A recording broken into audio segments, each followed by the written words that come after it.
দেশের খবরে আপনাদের স্বাগত। আমি শুভ্র রয়েছি, সঙ্গে নজর রাখবো হেডলাইন্সে। কমিশনের ওপর ভরসা আছে, চূড়ান্ত তালিকা স্বচ্ছ হবে আশাবাদী সুপ্রিম কোর্ট। 34% মুসলিমের নাম বাদ কেন জানতে চাইলেন যোগেন্দ্র যাদব। জীবিত হয়েও মৃত ভোটারের তালিকা জমা প্রশান্ত ভূষণের। 4 নভেম্বর পরবর্তী শুনানি। নো এসআইআর নো ভোট ডাক শুভেন্দুর। ভোট পিছলে রাষ্ট্রপতি শাসন। 2,40,00,000 নাম বাদ যাবে। ভবানীপুরে পরাজিত হবেন মমতা, বললেন বিজেপি নেতা। মমতার বিরুদ্ধে আদালত অবমাননার মামলা অনুমতি দিল না কেন্দ্র। এসএসসি দুর্নীতি মামলায় সুপ্রিম কোর্টের রায়। মুখ্যমন্ত্রীর মন্তব্যে বিতর্ক। মামলা হয়েছিল প্রধান বিচারপতির এজলাসে। প্রকাশ্যে আরএসএস এর সভা নয়, ব্যবহার করা যাবে না স্কুল কলেজের মাঠ পার্ক। সরকারি কর্মীরা যোগ দিতে পারবেন না আরএসএস এর সভায়। বিজ্ঞপ্তি জারি কর্ণাটক সরকারের। 2013 আইন প্রত্যাহার। দক্ষিণের রাজ্যে আরএসএস এর কর্মসূচি নিষিদ্ধ হওয়ার সম্ভাবনা। আসছে বিস্তারিত খবরে। বিহার এসআইআর নিয়ে নির্বাচন কমিশনের উপর ভরসা রাখল সুপ্রিম কোর্ট। এজলাসে বিচারপতি সূর্যকান্ত মিশ্র ও বিচারপতি জয়মাল্য বাগচি বলেন, চূড়ান্ত তালিকা নির্বাচন কমিশন স্বচ্ছতা রাখবে বলে আমাদের বিশ্বাস রয়েছে। রাজনৈতিক দলগুলো নির্বাচন কমিশনের বিরুদ্ধে মিথ্যে অভিযোগ করছে, সুপ্রিম কোর্টে বললেন কমিশনের আইনজীবী। এসআইআর নিয়ে মামলার শুনানি ছিল আজ। শুনানিতে বিচারপতি সূর্যকান্ত ও বিচারপতি জয়মাল্য বাগচি বলেন, ভোটার তালিকায় কিছু ক্ষেত্রে টাইপের ভুল আছে, আশা করি কমিশন সেগুলো দ্রুত শুধরে নেবে। কমিশনের আইনজীবী বলেন, 3,66,000 ভোটারের নাম বাদ পড়েছে।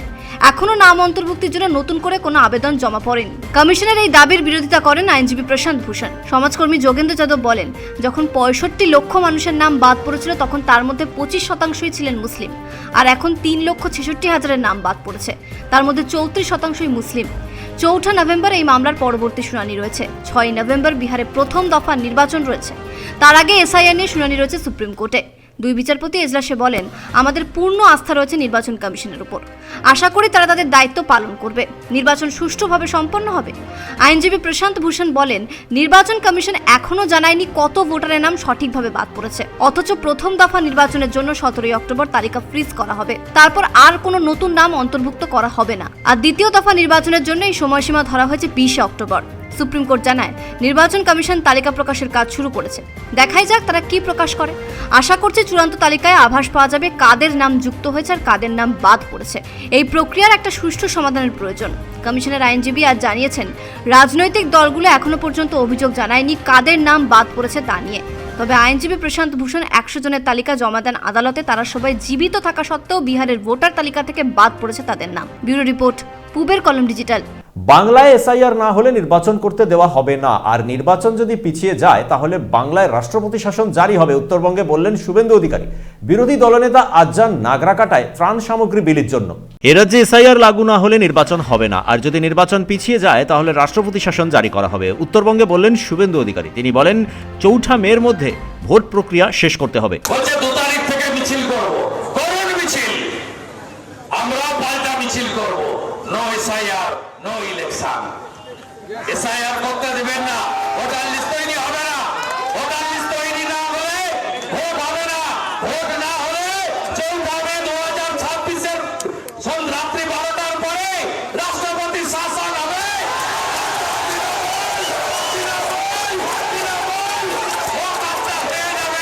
খুঁজে পাওয়া যাবে না। কোথায় থাকবেন আইসি বাবা, আপনার এসডিপিও বাবা,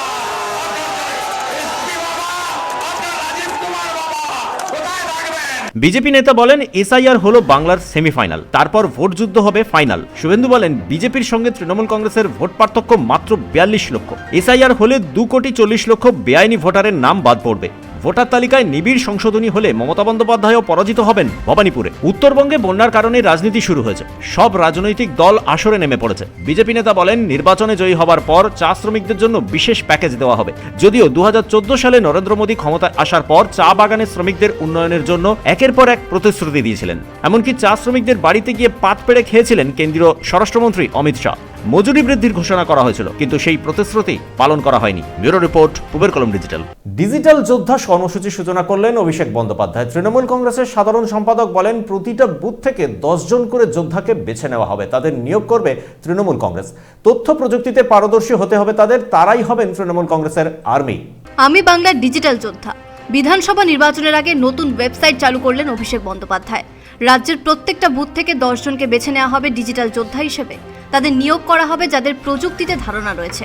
রাজনৈতিক যুক্তিও প্রতিষ্ঠিত করতে পারবেন তারা। এমন কাউকেই বেছে নেওয়া হবে ডিজিটাল যোদ্ধা হিসেবে। প্রথম দিনেই ভোট কুশলী প্রশান্ত কিশোরের ছবি আপলোড করেছেন অভিষেক বন্দ্যোপাধ্যায়। তার ওয়েবসাইটের নাম দেওয়া হয়েছে যোদ্ধা অভিষেক। অভিষেক বন্দ্যোপাধ্যায় সমাজ মাধ্যমে ভিডিও বার্তা দিয়েছেন।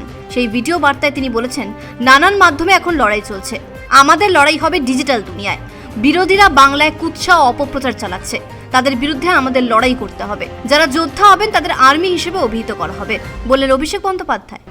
আজকের লড়াই শুধু বন্দুক বা তলোয়ার দিয়ে নয়, আজকের লড়াই মোবাইলে, সোশ্যাল মিডিয়ায়, সমাজ মাধ্যমে এবং সর্বোপরি সত্যের বার্তা দিয়ে আমাদের লড়তে হবে।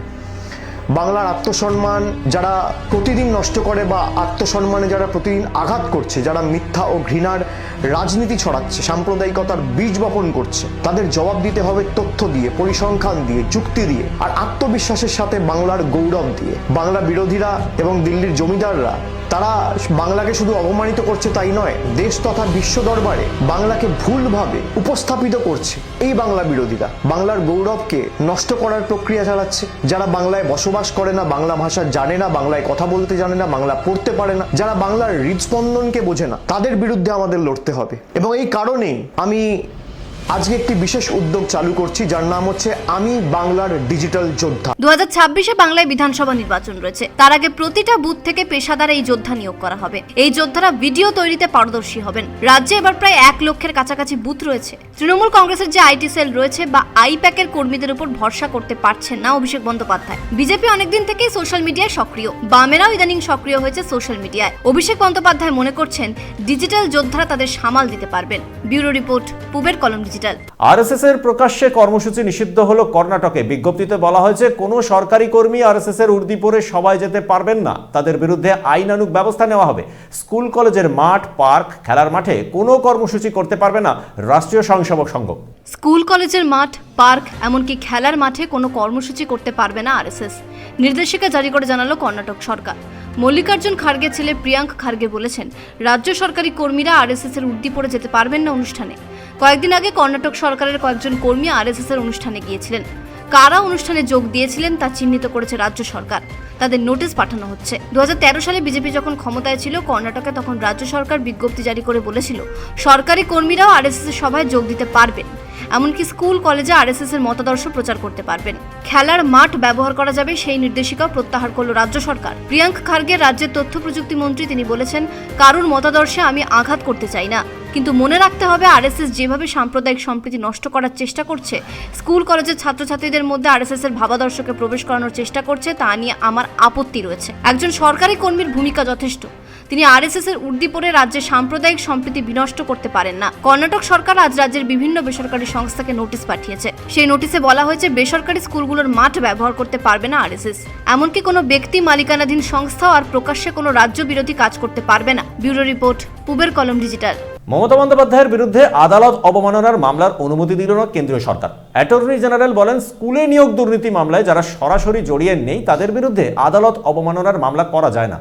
মমতা বন্দ্যোপাধ্যায়ের বিরুদ্ধে আদালত অবমাননা মামলার অনুমতি দিলেন না কেন্দ্রের অ্যাটর্নি জেনারেল। এসএসসি মামলায় 26,000-এর চাকরি বাতিল হওয়ার পর মুখ্যমন্ত্রী মমতা বন্দ্যোপাধ্যায় যে মন্তব্য করেছিলেন তা আদালতে অবমাননার শামিল বলে অভিযোগ তোলা হয়েছিল। এক স্বেচ্ছাসেবী সংস্থা প্রধান বিচারপতি বি.আর. গাভাইয়ের এজলাসে মামলা করে। গত জুলাইতে প্রধান বিচারপতি মামলাকারীকে বলেছিলেন রাজনৈতিক যুদ্ধক্ষেত্রকে আদালতে আনবেন না। এরপরই মামলার শুনানি হবে কিনা তা নিয়ে কেন্দ্রের অ্যাটর্নি জেনারেলের কাছে অনুমতি চান সুপ্রিম কোর্টের রেজিস্ট্রার। অ্যাটর্নি জেনারেল অনুমতি দেননি।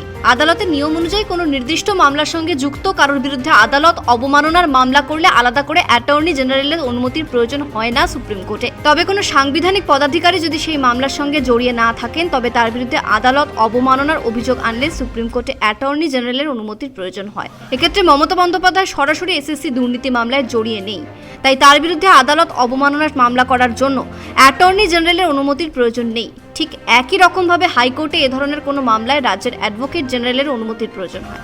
যেহেতু মমতা বন্দ্যোপাধ্যায়ের বিরুদ্ধে কেন্দ্রের অ্যাটর্নি জেনারেল অনুমতি দেননি, তাই তার বিরুদ্ধে সুপ্রিম কোর্টে আদালত অবমাননা মামলা শুনানি হচ্ছে না। মামলাকারী আবেদন প্রত্যাহার করে নিয়েছেন। ব্যুরো রিপোর্ট, পুবের কলম ডিজিটাল। কেরলের নার্স নিমিষা প্রিয়াকে নিয়ে মামলার শুনানি হলো সুপ্রিম কোর্টে। বিচারপতিরা জানতে চান ইয়েমেনের আদালতে কতটা অগ্রগতি হয়েছে এই মামলার। কেন্দ্রীয় সরকার আজ আদালতে জানায় নিমিষা প্রিয়ার ফাঁসি হয়নি, নতুন মধ্যস্থতাকারী নিয়োগ করা হয়েছে, কথা চলছে তাদের সঙ্গে। শেখ হাসিনার মৃত্যুদণ্ডই হওয়া উচিত। 1400 মানুষের মৃত্যু হয়েছিল গত বছর জুলাই মাসে, তাই তার 1400 বার মৃত্যুদণ্ড হওয়া প্রয়োজন। তিনিই হলেন অপরাধের মাস্টার মাইন্ড, এজলাসে বললেন বাংলাদেশ ইন্টারন্যাশনাল ক্রাইম ট্রাইব্যুনালের বিচারপতি তাজুল ইসলাম। হাসিনা এখন ভারতে রয়েছেন, তার বিরুদ্ধে বয়ান দিচ্ছেন সাক্ষীরা। বাংলায় খেলতে এসে উত্তরবঙ্গের বন্যা পরিস্থিতির জন্য আর্থিক সহায়তা করবেন লিওনেল মেসি। মুখ্যমন্ত্রীর ত্রাণ তহবিলে তিনি তুলে দেবেন 10 লক্ষ টাকা। মমতা বন্দ্যোপাধ্যায়ের হাতে তিনি চেক তুলে দেবেন। দেশের খবর আজ এ পর্যন্তই। দেখতে থাকুন পূবের কলম ডিজিটাল। আমাদের চ্যানেল সাবস্ক্রাইব করুন, বেল আইকনে প্রেস করুন।